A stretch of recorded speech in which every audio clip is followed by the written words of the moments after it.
Impian anak muda itu tajuk yang kita angkat dalam Darah Muda edisi 10 Mei 2021 dan 5 hari lagi menjelang Hari Belia Negara pada 15 Mei 2021 nanti. Dan kita bicarakan tentang topik ini melihat kepada apa yang berlaku pada minggu lepas apabila Perintah Kawalan Pergerakan diumumkan yang menyebabkan aktiviti merentas negeri dan beberapa daerah akibatnya menjejaskan sambutan Syawal yang akan tiba tak lama lagi, dan juga apabila diumumkan senarai hotspot di bawah sistem HIDE ataupun hotspot identification by engagement itu, by dynamic engagement itu HIDE, yang mana mengakibatkan bazar di Jalan Tun Tunku Abdul Rahman terpaksa ditutup dan beberapa pusat beli belah utama di ibu negara juga terpaksa ditutup, yang menimbulkan reaksi yang pelbagai. Jadi itu satu hal berkaitan dengan apakah yang berlaku dalam senario hal ehwal negara ketika ini. Dan sebelah lagi, di manakah peranan belia? Adakah belia tidak bersuara? Bagaimanakah populasi negara Malaysia yang begitu ramai di kalangan mereka yang berusia di antara 16 hingga 30 tahun ini? Adakah mereka tidak mengambil langsung iktibar dan juga perhatian terhadap isu yang berlaku di peringkat kebangsaan? Jadi itu neracanya, dan bersama dengan kami di Darah Muda untuk mengupas apakah impian anak muda dalam situasi pandemik ketika ini. Bersama dengan kami di Darah Muda, dan bersama dengan saya juga Tuan Rizal Ashraf Ramli, merupakan pegawai penyelaras Fellow Perdana dan Fellow Korporat, dan juga bersama dengan kita Tuan Falak Faizal Al-Hakimun, Presiden Alumni Rakan Muda. Selamat datang ke Darah Muda, dan saya nak mulakan dengan Rizal. Apa khabar, ya, khabar baik, alhamdulillah. Salam Ramadan. Salam Ramadan. Dan nak raya. Ini raya awal ni. Kita raya awal sekali. Kita prepare awal. Ya, tapi dengan norma baru. Dengan norma baru. Betul. Dan disebut tentang norma baru itu. Di manakah belia? saya bangkitkan tadi. Isu berkenaan dengan bagaimana reaksi yang pelbagai bila kerajaan berusaha untuk melakukan yang terbaik, tetapi nampak reaksi belia itu tidak selari dengan kehendak kerajaan. Jadi sebagai Pelaras Fellow Perdana, melihat daripada perspektif pemimpin-pemimpin yang berada di bawah program Fellow Perdana, di manakah ke arah manakah Fellow Perdana ini cuba untuk membentuk belia? Adakah mereka yang hanya yes man, yes kepada kerajaan, ataupun mereka yang punya pandangan lebih seimbang? Terima kasih Ifan. Bila kita bercakap berkaitan dengan norma baru, bercakap dengan pemimpin belia, jadi Fellow Perdana ni salah satu program yang dibawakan oleh Kementerian Belia dan Sukan di bawah Jabatan Belia Sukan Negara. Irfan, kita memimpin, kita memupuk budaya kepimpinan, budaya berkomunikasi. Mereka ini ditempatkan di kementerian-kementerian bagi Fellow Perdana, dan Fellow Korporat kita letakkan di syarikat-syarikat korporat. Jadi Irfan, bila bercakap pasal norma baru, saya yakin dan percaya peserta Fellow Perdana dan juga Fellow Korporat, mereka menerima saja apa saja seranan kerajaan. Jadi mereka ini apabila kerajaan mengumumkan tempoh PKP dilaksanakan, lockdown dilaksanakan, ada pula hari itu kita dengar macam Irfan katakan seperti berkaitan dengan HIDE. Jadi mereka ini memegang kata-kata kerajaan ini, mereka menyuarakan, mewakili suara kerajaan kepada anak-anak muda. Mereka ini akan menyalurkan bagaimana norma baru, kaedah baru untuk bercakap dengan anak-anak muda. Macam kita tengok, ramai akan menggunakan social media sebagai platform berantara. Jadi itulah dia, Fellow Perdana dan juga Fellow Korporat ini, mereka saban minggu, setiap minggu akan membuat kemungkinan satu sesi bersama dengan belia-belia bercerita berkaitan dengan resolusi kerajaan, apakah isu-isu semasa kerajaan. Mereka menyentuh pasal perkara itu, Irfan. Ya. Dan dalam disebut tentang belia, Fellow Perdana itu satu program yang dinyatakan secara khusus dalam kajian separuh penggal dasar belia Malaysia. Betul. Dan satu lagi program disebut secara khusus. Dia ada 5 program. Nombor 3 Fellow Perdana, nombor 1 tu Rakan Muda. Jadi Falak, di manakah Rakan Muda dalam pembangunan belia seluruh negara ketika ini? Sebab kalau kita lihat daripada dasar belia Malaysia, dah 5 tahun kita laksanakan, adakah Rakan Muda betul-betul beri impak kepada pembangunan belia negara, ataupun itu hanyalah sekadar program bermusim? Okey Irfan, terima kasih. Saya daripada Majlis Alumni Rakan Muda, mewakili NGO, dan hari ini umum sedia maklum, Rakan Muda sendiri telah wujud sekian lamanya, sejak tahun 1995 lagi, dan sehingga kini telah memasuki 3 musim ataupun image yang berbeza. Dan kini kalau Irfan tahu sendiri, logo dia warna hitam putih bulat. Dulunya peringkat awal warna hijau. Alright, yang kedua masuk orange hitam. Okey, jadi berbagai peringkat, berbagai fasa. Okey. Jadi di Rakan Muda juga signifikan. Kalau orang tanya di usia dewasa yang sekarang pun, orang akan bertanya, wujud lagi Rakan Muda? Ya, tapi You sendiri pernah jual rakan muda kan? Saya tak pernah, sayangnya. Tapi Tak saya waktu saya di universiti saya masuk multi program pelajar. Ya. So rakan-rakan dalam SRM itu memang rakan baik lah dalam program di mahasiswa. Tapi secara personal belum ada lagi kenyataan aktif. Okey, Irfan, umum maklum bila kita melakukan satu proses penjelmaan program rakan muda, ia mengambil kos yang sangat tinggi ataupun sebagainya. Tapi itu sebab sekarang di KBS sendiri, di peringkat NGO sendiri melaksanakan program di peringkat akar rumbiasnya dan tidak melibatkan skala yang besar. Okey, lagi-lagi di waktu pandemik yang berlaku ketika ini. Jadi jika Irfan tanya signifikankah program rakan muda sehingga kini? Ya, ia masih signifikan sebab program itu khas untuk golongan belia yang berusia 15 hingga 25 tahun. Walaupun sekarang sedang berlaku ratifikasi had umur belia, transisi umur belia, transisi umur belia, tapi kita dia masih signifikan lagi program-program rakan muda yang memfokuskan kepada 7 gaya hidup rakan muda. Kita ada rakan muda sukarelawan, inovasi dan sebagainya. Dan di peringkat Majlis Alumni sendiri membantu pihak Kementerian Belia dan Sukan melalui bahagian pembinaan rakan muda bagi melaksanakan aktiviti-aktiviti komuniti lah, terutamanya di kawasan Kuala Lumpur ini. Jadi itu fokus rakan muda, aktiviti-aktiviti komuniti berbanding dengan Filo Perdana ni. Betul. Saya sebut elit belia lah, duduk dengan menteri. Apa komen? Betul, mereka ini untuk program Fellow Perdana ini, peserta-peserta yang terpilih menyertai program Fellow Perdana sungguh bertuah. Kenapa Irfan? Mereka ini akan ditempatkan bersama mentor mereka, macam mana Irfan katakan sebentar tadi, Fellow Perdana, Fellow Korporat, mentor dan mentee. Mentor mereka ni, Fellow Perdana ni adalah di kalangan menteri-menteri, Perdana Menteri ataupun Barisan Menteri Kabinet dan juga syarikat korporat untuk Fellow Korporat. Apa fokusnya? Kalau rakan muda tadi lebih kepada aktiviti komuniti, fokus apa yang mereka akan dapat? Fellow Perdana yang berada di bawah mentorship menteri-menteri. Mentorship dengan menteri ini unik. Sebab apa? Mereka ini akan terlibat secara langsung dengan pengubalan polisi. Bila kita cakap pasal polisi, kita akan melibatkan stakeholders. Bila melibatkan stakeholders, dia akan melibatkan pelbagai ruangan dan pihak. Jadi Fellow Perdana ini mereka akan diberi ruang. Apa yang mereka belajar semasa di universiti, mereka akan hasilkan semasa untuk membuat polisi-polisi ini. Sebab Irfan, mereka ini selain daripada membuat tugasan harian di kementerian-kementerian terbabit ataupun di syarikat-syarikat korporat, mereka perlu menyiapkan satu tugasan wajib kepada semua Fellow Perdana, iaitu kertas polisi. So kertas polisi ni yang kita ingin asah bakat mereka selama tempoh penempatan mereka selama 3 ke 6 bulan di kementerian dan juga syarikat korporat. Bagaimana mereka dapat lihat untuk membantu kerajaan. Dan amalan ini sejak daripada awal 2013. So antara kertas polisi yang sudah diterima pihak kerajaan 2018, kalau masih ingat lagi, ramai ingat di luar sana, program Ribbon Kuning. I see. Ribbon Kuning yang telah dihasilkan oleh saudara Aziami dan juga kumpulan beliau. Kita telah mengambil kertas polisi itu untuk kita aplikasikan kepada Malaysia, kepada kerajaan anak muda ini. Kita memberi peluang kedua kepada belia-belia yang bermasalah, Irfan. Bagaimana perkara ini berlaku sebab Fellow itu sendiri ternampak isu berkaitan dengan peluang kedua. Mereka yang ada masalah disiplin, stigma masyarakat, mereka ada mengatakan permasalahan. Mereka yang keluar sekolah negeri ni ganas lah. Mereka yang something ni tak nak dekat lah. Tapi sebenarnya diorang ni soft spoken. Dalam hati dong gangster-gangster lembut. Tetapi Fellow Perdana ni, Aziami dan juga kumpulan dia ni, dia dapat melihat ini adalah salah satu cara untuk dia membawa resolusi di bawah Kementerian Belia. Polisi itu di bawah Kementerian Belia. Jadi Kementerian Belia sahut kata polisi itu pada tahun 2018, kita laksanakan program Ribbon Kuning. Dan alhamdulillah.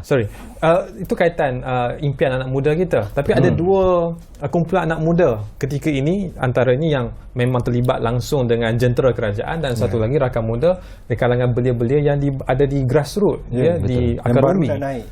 Jadi bagaimana untuk mencapai impian anak muda dalam keadaan kita ada dua kumpulan yang berbeza? Satu yang berada di akar umbi, yang berada di desa, berada di luar bandar. Satu lagi yang dapat fasiliti yang terbaik di Putrajaya. Saya mungkin mulakan dengan Falak dulu. Bagaimana peranan Falak sendiri sebagai alumni rakan muda untuk memastikan bahawa idea itu terlaksana? Mereka ni Fellow Perdana ada menteri di belakang mereka, tapi tidak rakan muda kan? Okey, macam saya contohnya dalam pelaksanaan program rakan muda, saya lebih kepada pengalaman-pengalaman yang lepas. Saya macam kami di 222 Parlimen seluruh Malaysia sebelum ini mempunyai penggerak rakan muda, dan selepas tamatnya perkhidmatan di Kementerian Belia Sukan, so kita wujudkan satu komuniti Majlis Alumni Rakan Muda ini bagi kita bersama-sama membimbing, membantu rakan muda di KBS sendiri, bagi kita melaksanakan program-program di peringkat akar umbi. Juga kita membantu kelab-kelab rakan muda yang telah wujud di bawah pendaftaran ROI. Alright? Dan di peringkat Majlis Alumni juga telah diiktiraf sebagai badan operasi Anugerah Remaja Perdana Rakan Muda yang dilihat sangat membantu membina jati diri bagi anak-anak muda khasnya di Malaysia ini. Dan kita pun telah melahirkan di peringkat KBS ini melahirkan ramai pemilik ataupun pemegang pingat perak, emas maupun gangsa sendiri, di mana dalam ARP Anugerah Remaja Perdana Rakan Muda itu sendiri mempunyai 4 elemen, 4 komponen yang perlu mereka jalankan. Okey, dan kalau untuk makluman Irfan sendiri, ARP adalah satu program yang tidak memerlukan kos yang sangat tinggi. Okey, selalu kita buat event untuk peringkat komuniti di peringkat akar umbi, ada duit baru boleh jalan. Tapi kalau ARP, kita tak perlukan kos yang tinggi sebab ia lahir dari segi aktiviti kesukarelaan, perlu mengumpul jam, perkemahan dan sebagainya. Okey, jadi macam saya sendiri ketika ini sedang bersedia tamatnya PKP, kita akan di peringkat alumni akan melaksanakan pelaksanaan Anugerah Remaja Perdana peringkat Kuala Lumpur, di Johor juga di Pening. Tapi dalam konteks pandemik ni, saya yakin antara idea yang saya baru dengar sebelum kita utara tadi ialah usaha Falak untuk wujudkan barbershop di pusat-pusat, di rumah-rumah PPR. Dan itu satu idea menarik kalau kita bicara tentang soal pengangguran, soal pandemik, soal terjejasnya pendapatan.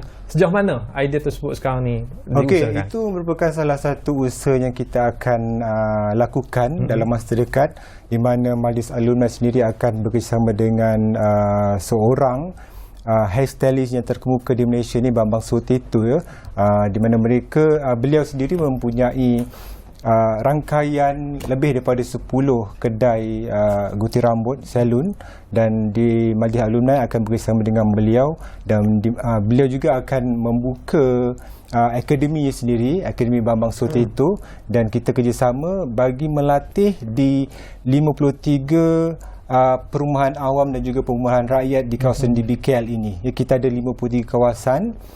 InsyaAllah kita akan kerjasama dengan DBKL bagi melatih ataupun mencari anak-anak muda yang berminat, yang penting minat. Di benda ni, Irfan, kalau dia nak berjaya, kita kena tanam minat dulu. Kalau tak ada minat, memang, apa pun tak jadi, bagilah apa pun. Betul, paksa ke apa. Tapi kadang-kadang kita kena paksa juga. Kalau bila dah lama-lama dia akan berterusan, baru jatuhnya minat tu. Okey, jadi mereka ni mana yang minat, kita akan tawarkan. Okey, satu perumahan awam tu satu barber, tukang gunting rambut. Itu pencapaian rakan muda. Irfan, usaha ni juga telah dilaksanakan. Sebenarnya contoh saya bawa daripada beliau Felda sendiri, mana Fazli Hasan selaku presiden juga telah cuba membawa satu Felda, satu pot burger belia. Jadi kita pun nanti lepas satu-satu event habis, kita akan juga laksanakan satu PPR, satu pot burger belia ataupun rakan muda. So ada pot burger, ada barber. Ada barber. Dan ini penting untuk dari sudut pendapatan belia. Betul. Tapi itu KPI rakan muda berbeza dengan fellow perdana. Saya yakin pencapaiannya, KPI-nya berbeza. KPI itu contoh berbeza. Pencapaian daripada fellow perdana sendiri. Bila bercakap pasal pencapaian, Irfan, saya suka ingin berkongsi dengan Irfan dan juga para penonton di luar sana.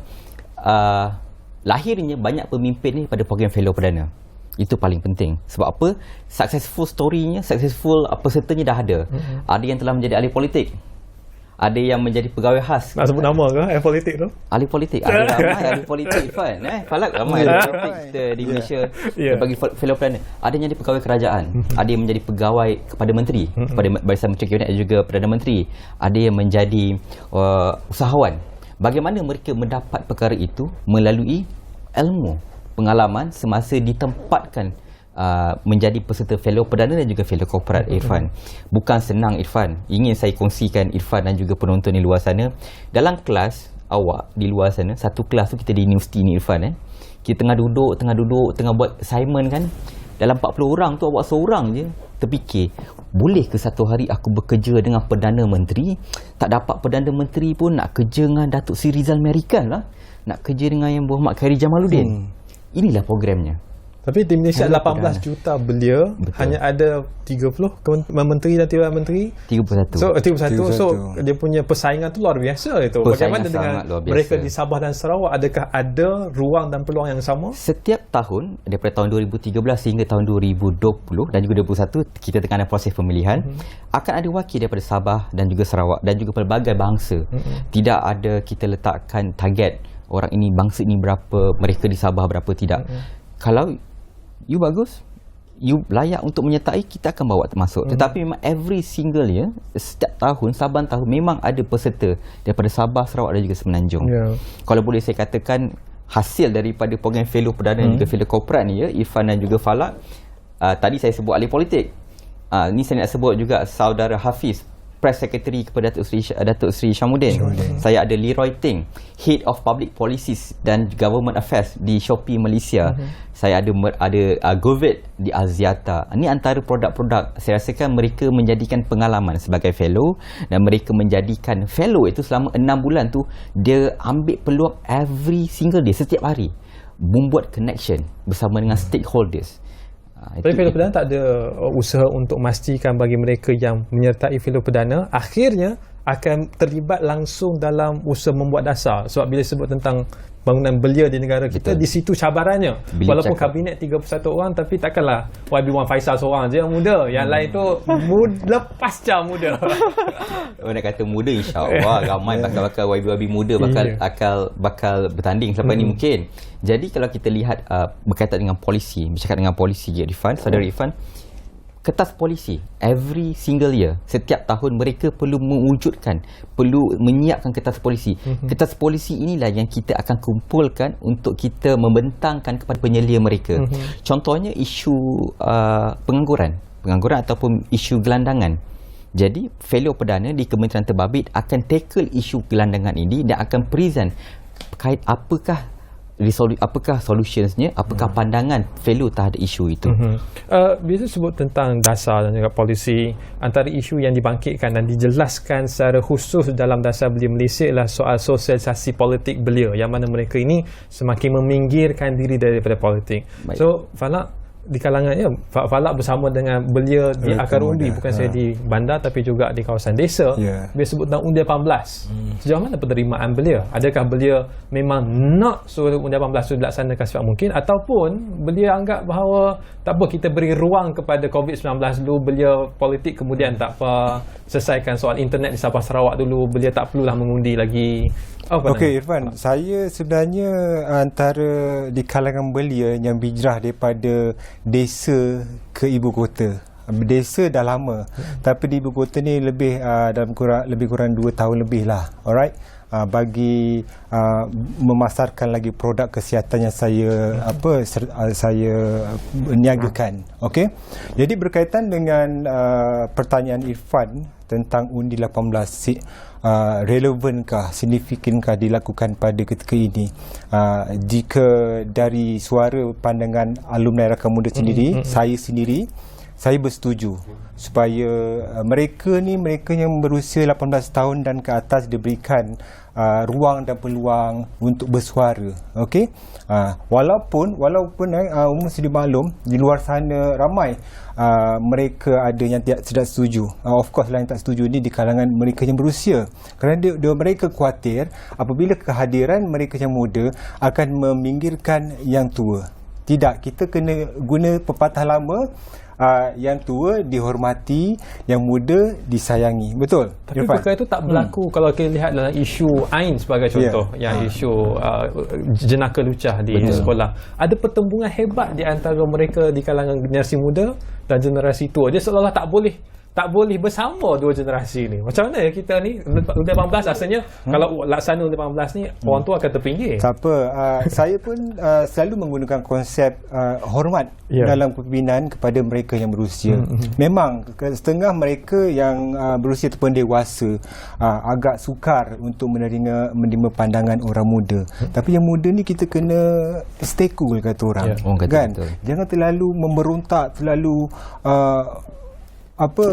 drastik sangat nak ubah ni, tidak. Kita kena teliti. Kata orang Jawa selalu telaten. Ulang balik sekali lagi jawapannya macam mana? Telaten lah kata orang, kira kena hati-hati, kena berhati-hati and then slowly lah. Kan, tidak terlalu drastik ataupun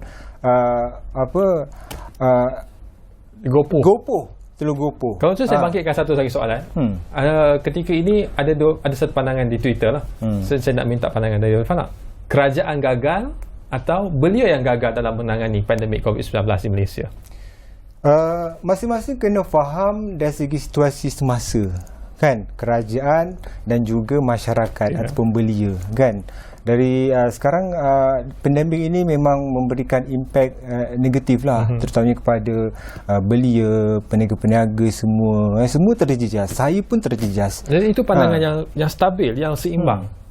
Rizal, di pihak fellow perdana sendiri, bagaimana perkara itu, struktur pemikiran itu diterapkan di kalangan mereka yang menyertai fellow perdana supaya mereka tak ekstrim?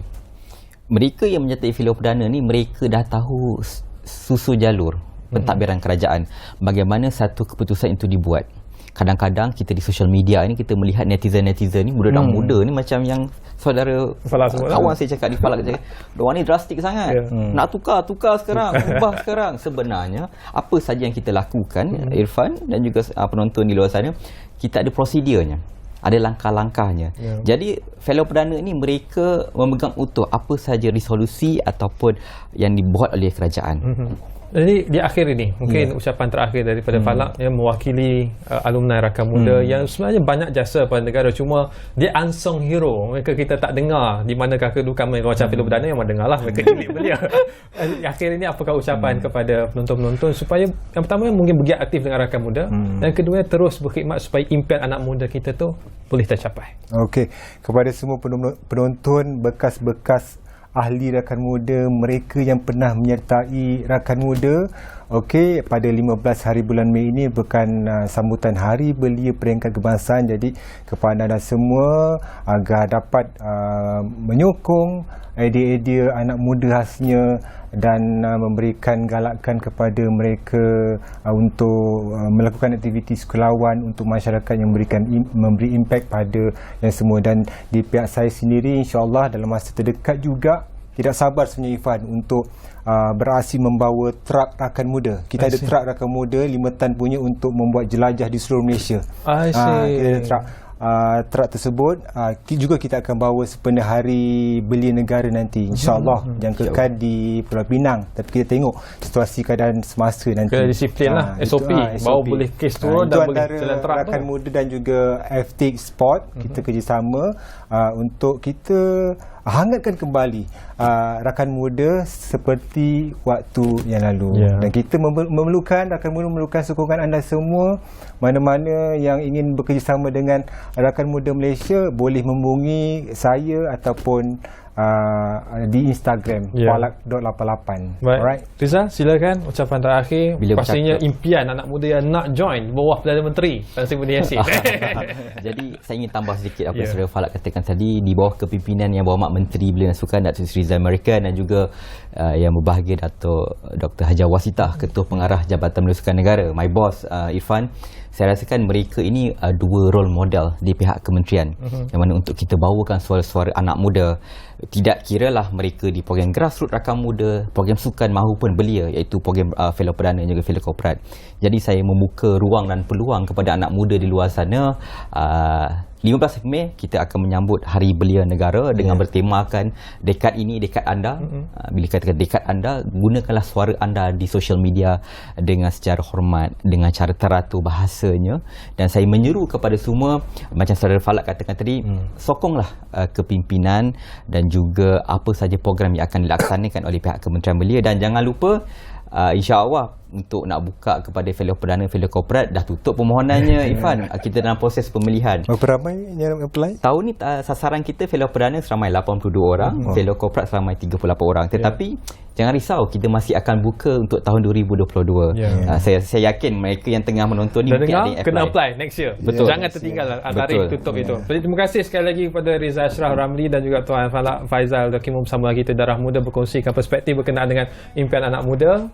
Terima kasih sekali lagi, dan pada para penonton terus jaga SOP, daftar untuk vaksin. Bagi mereka yang dah daftar vaksin, hadir temu janji vaksin anda, jangan terlepas. Tapi akhirnya peranan belia itu tidak sepi saban tahun. Dekad ini dekad anda, tahun ini tahun kita untuk kita bebas daripada COVID-19. Sekian daripada saya Irfan Faruqi. Jumpa lagi.